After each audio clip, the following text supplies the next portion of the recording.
दान तोड़ तुम अपने सारे.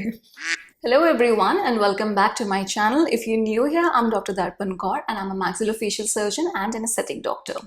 So I know I've been AWOL for a very long time and I do apologize for the lack of videos. I just had a lot going on personally and professionally, so it was a little hard to take out time. That said, I'd like to express my sincerest gratitude to everybody who stuck around and waited patiently for a new upload. So here I am.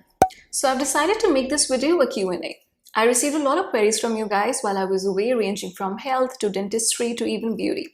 So I thought I'd take this opportunity to answer some of the most frequently asked questions. That said, let's begin. Okay, so the first query I received was which is better, datun or toothbrush? Now for anybody who doesn't know, datun are chewing sticks made of neem or babool and they elicit antiseptic properties. Datun has traditionally been used in India for a very long time and is still used by many people. However, what's important to note is that datun is very abrasive to our teeth and gums, which means that over time it will strip our teeth off of the outermost layer, which is the enamel, and lead to gum recession. Both of these in combination will lead to increased tooth sensitivity. So to maintain good oral hygiene while also protecting your teeth from abrasion, it is advised that you use a toothbrush of soft to medium bristles. So the next question is, which camera do you use to shoot videos? I use my iPhone 14 Pro Max, thank you very much. Okay, so this next query is about flossing. Flossing or brushing, which to do first? Does dental floss really help and should we floss at night? Okay, so I've actually been meaning to make a video about flossing for the longest time. I just haven't been able to get around to it. But to answer your question, yes, flossing is important. You should use dental floss after you toothbrush both morning and night. So floss basically helps you access the area between two teeth known as the embrasure, which is otherwise inaccessible to your toothbrush. Cavities between two teeth are very common and they often go undiagnosed for a very long period of time simply because it's just not that easily visible. So flossing can help you prevent cavities between two teeth. If you'd like me to make a detailed video on the flossing and the technique and its advantages and all that, let me know in the comment section, and if you'd like, I can get around to it. Okay, so these next queries are about sunscreens. Are sunscreens below makeup effective and can we wear sunscreen with makeup? So you absolutely can and in fact should use sunscreen below your makeup. Even though most foundations and concealers these days come with an inbuilt SPF, it is just not as effective as a product dedicated to sun protection. Also, SPF is not the only thing that you require in a sunscreen. So do check out my video on sun protection series for detailed information about what all you need to look out for. Okay, so wouldn't makeup reduce sunscreen effectiveness? No, there is no reduction in the effectiveness of sunscreen if applied with makeup. Just make sure you're not being very stingy. Don't forget the 2 fingers or the 1 teaspoon rule. Okay, so this next query is also about sunscreens, which is better, physical or chemical. So please check out my video about the types of sunscreens where I talk about the pros and cons of both physical and chemical sunscreens. Most sunscreens available in the market these days are a combination of both. However, they can be purchased separately as well. Physical sunscreens in general have fewer side effects and can be used for children as well. Once again, I'd recommend you check out my series on sun protection as it will answer a lot of your queries. Okay, so a lot of you have asked about the sequence of application of skincare products. So the correct sequence goes from cleanser to toner, then serums, moisturizers, sunscreen, and then makeup.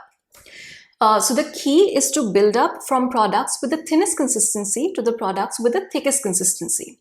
So typically, if you're somebody who uses facial oils would go on after your moisturizer but before your sunscreen. Of course, you don't need to include all of these products in your skincare routine. You can always take your pick on what works for you. But the one thing I'd recommend never skipping is a sunscreen.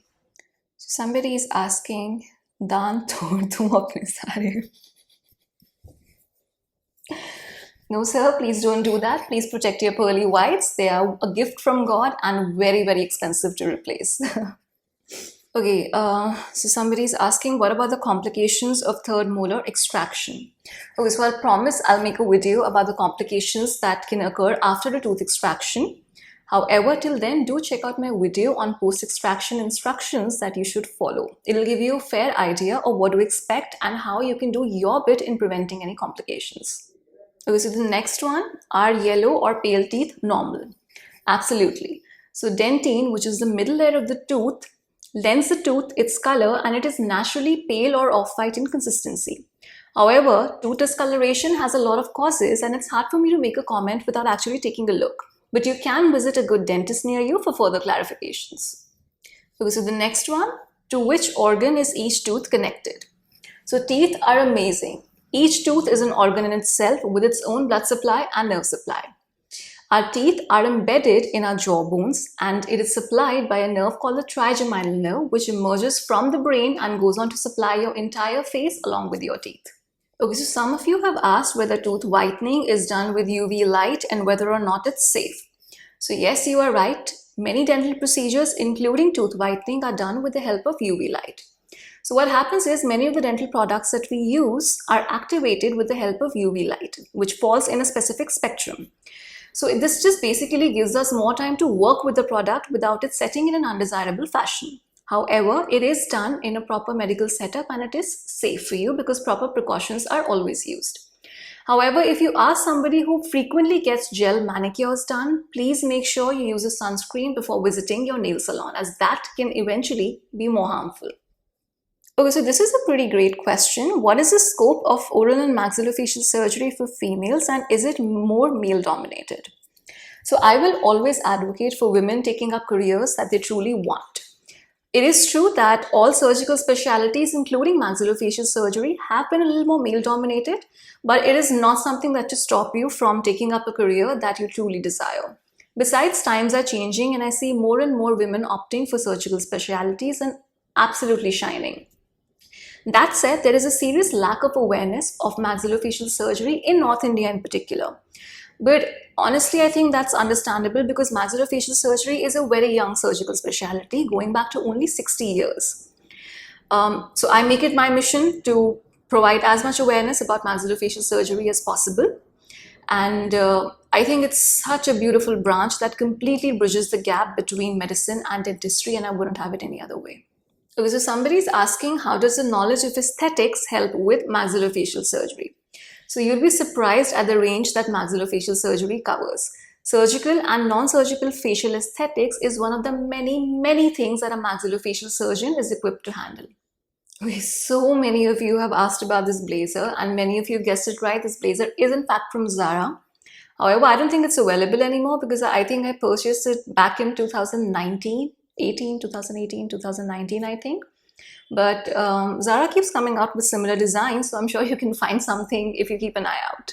So the next question is, what causes gums to recede in adults? So aging is the most common cause of gum recession. However, recession due to aging is only noticed after 55 years of age. In younger age groups, improper maintenance of oral hygiene can lead to a condition known as periodontitis, which is characterized by the presence of calculus over your teeth and gums. If you notice bleeding from your gums while brushing, stains on your teeth, or calculus deposition at the junction of your teeth and gums, then you may be more susceptible to gum recession. You should visit your dentist and get scaling done every 6 months to keep your oral hygiene in tip-top condition. Alright you guys, that's all for this video. I am planning a couple of short videos, so hopefully I'll be able to answer all of your queries on time, so make sure you keep an eye out for that. I'm so grateful for all of you, and I hope this was fun for you.